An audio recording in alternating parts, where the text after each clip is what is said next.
Assalamualaikum warahmatullahi wabarakatuh. Perkenalkan, nama saya Tegar Saputra, NIM E10322011058. Saya dari Prodi Ilmu Pemerintahan, Fakultas Ilmu Sosial dan Politik. Pada kesempatan kali ini, saya akan mereview buku Teori Pembangunan pada bab 1 dan 2. Pertama-tama, bab 1, konsep dasar teori pembangunan dalam perspektif diakronis. Pembangunan sering diartikan sebagai perbaikan situasi pada suatu wilayah atau daerah. Pembangunan merupakan proses yang terencana dari situasi nasional yang satu ke yang lain yang dinilai lebih tinggi. Dengan kata lain, pembangunan merupakan proses perbaikan. Realitas pembangunan pada hakikatnya merupakan sebuah self-projected reality yang merupakan dampak perbedaan dari perspektif epistemologik, ontologik pada tingkat filsafati dan tingkat empirik.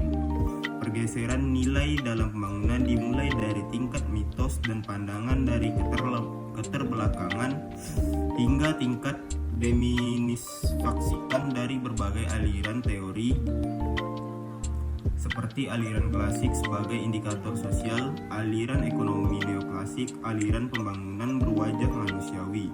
Bagaimana pengaruh teori pembangunan dunia globalisasi terhadap strategi pembangunan nasional di Indonesia menjadi topik utama di sini.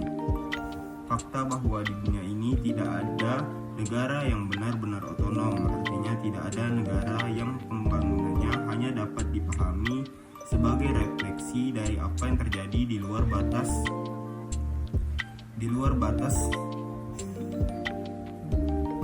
nasional. Semua negara saling bergantung satu sama lain. Satu dimensi yang jelas dari saling ketergantungan itu, brainstorming memiliki pukulan fisik, biologis, dan ekologis secara menyeluruh dan terbatas. Bagi Indonesia, dalam upaya memilih dan melaksanakan strategi pembangunan harus memperhatikan faktor eksternal selain faktor internal mainstream yang harus dibangun dalam situasi dan kondisi sekarang ini adalah bagaimana menciptakan dan melahirkan pemikiran yang inovatif, strategis, dan aplikasi sehingga efisien dan efektivitas hasil. Pembangunan sering dirumuskan sebagai proses perubahan yang terencana dari suatu situasi nasional yang satu ke situasi yang lain yang dinilai lebih tinggi. Dengan kata lain, pembangunan menyangkut proses perbaikan. Batasan pembangunan yang nampaknya bebas dari kaitan tata nilai tersebut di dalam realitasnya menimbulkan interpretasi yang seringkali secara diametrik bertentangan satu sama lain sehingga mudah menimbulkan kesan bahwa realitas pembangunan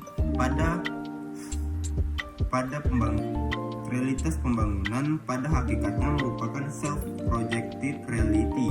Sumber perbedaan pendapat ini pun beraneka ragam, dimulai dari perbedaan dalam perspektif epistemologik, ontologik pada tingkat filsafati sampai kepada perbedaan penilaian atau tuah pembangunan sebagaimana diwujudkan oleh umpan balik pembangunan itu sendiri pada tingkat empirik. Pengertian dan pergeseran nilai dalam teori pembangunan sebagaimana telah disebutkan di muka. Pengertian pembangunan menimbulkan berbagai macam interpretasi bagi orang-orang tertentu. Terminologi tersebut merupakan mitos dan pancea bagi segala keterbelakangan. Bagi orang-orang lain, terminologi tersebut justru harus dideminiskan. Namun kiranya tidak terlalu sukar bagi kita untuk melacak pergeseran nilai yang terkandung di dalam konsep pembangunan tersebut. Pembangunan pada intinya bertujuan untuk mencapai kesejahteraan pada manusia, baik dari segi ekonomi, sosial, politik, budaya, keadilan sosial, rasa aman, pengentasan kemiskinan, perbaikan kualitas manusia, perbaikan di bidang pendidikan, dan sebagainya. Dan untuk mencapai tujuan tersebut, berbagai upaya telah dilakukan oleh negara melalui berbagai strategi dan berbagai teori. Adapun teori, konsep maupun strategi yang diterapkan pada setiap pemerintahan dan negara berbeda karena karakteristik tiap negara berbeda ada satu acuan mengenai teori yang umum pada konsep pembangunan. Begitu banyaknya teori mengenai pembangunan yang dijabarkan oleh beberapa ahli dunia, antara lain Rostow, Adam Smith, Karl Marx, Paul Baran, dan lain-lain, merupakan sebuah teori pembangunan yang berlatar pada pembangunan yang ada pada negaranya, sehingga tidak setiap teori pembangunan itu cocok pada setiap negara. Pembangunan merupakan tolak ukur untuk menentukan negara-negara berdasarkan klasifikasi tertentu. Selanjutnya, bab 2. Paradigma dalam disiplin intelektual adalah cara pandang orang terhadap diri dan lingkungannya yang akan mempengaruhinya dalam berpikir kognitif, bersifat afektif, dan bertingkah laku konatif.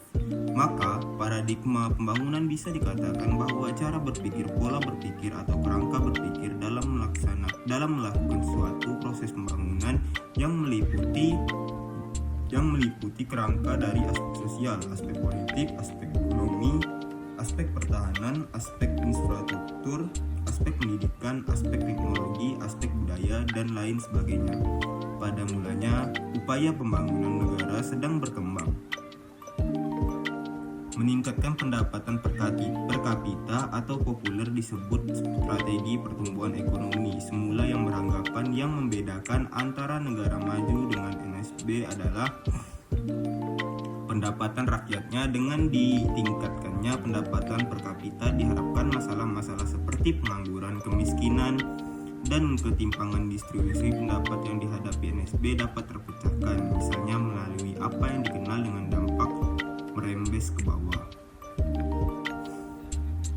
Pada mulanya, upaya pembangunan negara sedang berkembang diidentikan dengan upaya meningkatkan pendapatan per kapita atau strategi pertumbuhan ekonomi.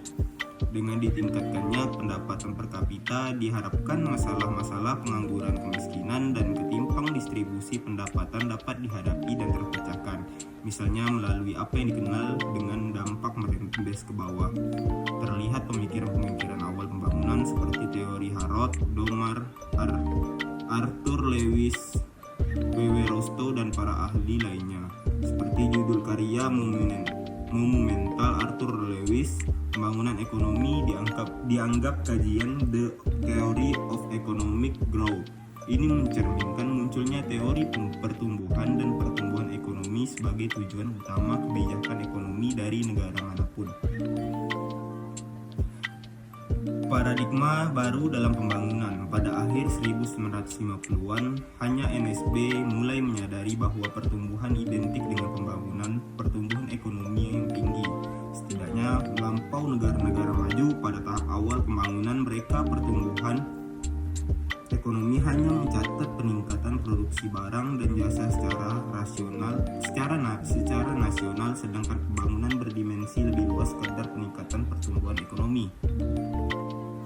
Hal inilah yang menandai dimulainya pengkajian ulang tentang arti pembangunan. Myrdal misalnya mengartikan pembangunan sebagai pergerakan ke atas dari seluruh sistem sosial. Ada pula yang menekankan pentingnya pertumbuhan dengan perubahan, terutama perubahan nilai-nilai dan kelembagaan. Selanjutnya, strategi pertumbuhan dengan distribusi.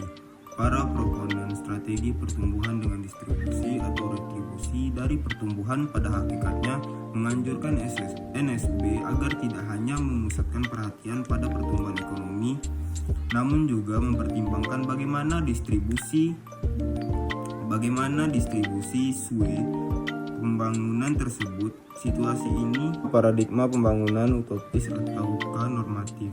Sejarah pemikiran mengenai pembangunan memang diwarnai dengan evolusi makna pembangunan dari pemujaan terhadap pertumbuhan hingga paradigma baru dalam pembangunan seperti pertumbuhan dengan distribusi, kebutuhan pokok, pembangunan mandiri, pembangunan berkelanjutan dengan perhatian terhadap alam pembangunan yang memperhatikan ketimpangan pendapatan menurut etnis. Akhir-akhir ini mulai antri beberapa paradigma lain seperti wanita dalam pembangunan regional atau spasial, masyarakat, dan pembangunan. Kendali demikian banyak yang memandang berbagai paradigma baru tentang pembangunan ini masih berada pada daratan normatif, artinya kontribusi mengenai pembangunan tidak berbicara dalam konteks aktual atau alternatifnya. Kita mau tidak mau harus mengkombinasikan proses multidimensi yang mencakup tidak hanya pembangunan ekonomi,